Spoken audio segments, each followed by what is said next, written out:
Welcome back to Windsor Chronicles, the show that takes you beyond the pomp and into the pulse of royal life. Today, we're exploring a headline that feels almost unthinkable, yet it's stirring serious debate in the UK and beyond. A leading British publication, the new Statesman, has called for Prince William, the future king, to abolish the monarchy once his father, King Charles III, passes. It's a bold idea. Some call it treasonous. Others say it's the only honest path left. What does it mean for Britain, for the Windsors, and for the centuries-old institution they represent? Let's dive in. Every few decades, the British monarchy faces a reckoning, a moment when its survival feels uncertain. We've seen it before. The fallout after Diana's death, the scandal around Prince Andrew, and the public disillusionment that followed Megxit. But now, something deeper seems to be shifting. The New Statesman argues that the monarchy is no longer repairable, that it's become an outdated structure weighed down by silence, privilege, and scandal. At the heart of this current crisis, not just the King's age or Prince Andrew's disgrace, but a growing sense of meaninglessness. The paper calls this moment the twilight of the Windsors. It's a harsh phrase, but it resonates. Let's begin where this modern crisis begins, with Prince Andrew. For decades, he lived a life funded by taxpayers, millions spent to sustain what some have called his Caligulan lifestyle. We now know that those years of privilege were intertwined with deeply disturbing associations, convicted criminals, questionable financiers, and allegations of sexual exploitation. Andrew's recent decision to stop using his royal titles came far too late. And while his brief statement in October was meant to close a chapter, it did the opposite. It reminded Britain that accountability within the royal family remains murky, selective, and painfully slow. The truth is that Prince Andrew's scandals have become a metaphor, a wound that exposes how insulated and untouchable the institution has long been. And yet, despite everything, there has been no serious response from the king or the heir. Just silence, the old Windsor method. King Charles and Prince William have chosen not to address the Andrew matter directly. To them, silence equals dignity, a strategy inherited from the late Queen Elizabeth II. But in today's world, that silence sounds more like avoidance. As Britain faces economic pressure, social change, and moral questions about its institutions, the idea of spending millions to protect royal image feels increasingly tone-deaf.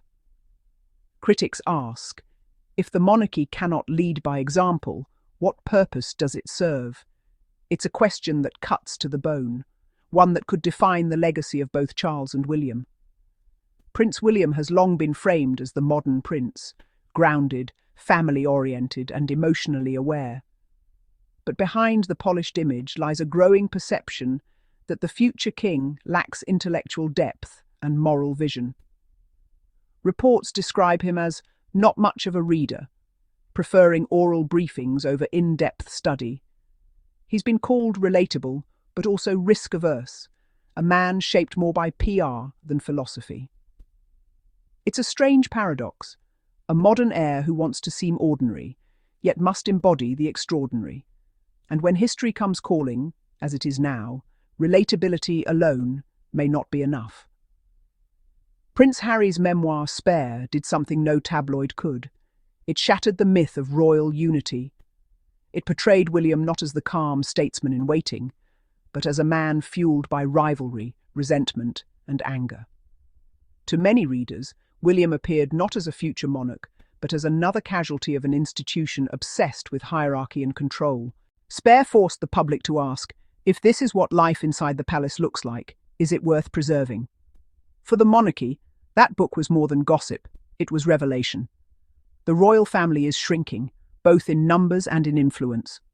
With an aging king, a scandal-ridden brother, and younger royals choosing privacy over duty, the image of a robust working monarchy is beginning to crack.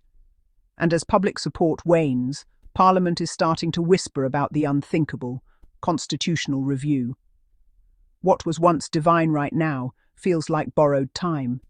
The mystique, that intangible aura of destiny, has thinned. For many, Charles may well be the last monarch who truly believes in the sacredness of the crown. The new Statesman didn't just criticize the monarchy, it proposed a solution. When Charles's reign ends, William should end the monarchy itself. It argues that abolition could be peaceful, a dignified conclusion to a centuries-long story. That William, raised in a secular world, could choose honesty over ceremony. It's a radical idea, the son of Diana ending the very system that trapped her. But it also raises questions. Would abolition be an act of courage or betrayal? Would it bring Britain together or tear it apart? Whenever the monarchy faces moral reckoning, one figure inevitably re-emerges: Princess Diana. Her legacy of compassion and independence still haunts the palace corridors. Diana once said, "I'd like to be a queen of people's hearts." Perhaps, in a strange way, that vision is finally winning, not through her sons' titles, but through their humanity. If William ever contemplates ending the monarchy, it could be seen as fulfilling his mother's prophecy, replacing monarchy with empathy. Across Britain, the tone is changing. Polls show record lows in support for the monarchy among younger generations. Republican movements are growing louder, no longer confined to fringe activists. What was once whispered in pubs is now debated in Parliament.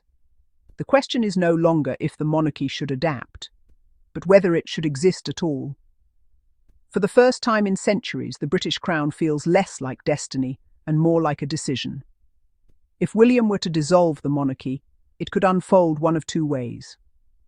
One path leads to bitterness and chaos, a sudden break with tradition that fractures national identity. The other path leads to grace, a gradual transition, where the crown ends not in scandal, but in self-awareness. Imagine a Britain where the monarchy's final act is humility, a royal family that chooses to end its reign, not by force, but by choice. Such an ending would not erase history, it would redefine it. Conclusion: a kingdom at the crossroads. The House of Windsor stands at a crossroads.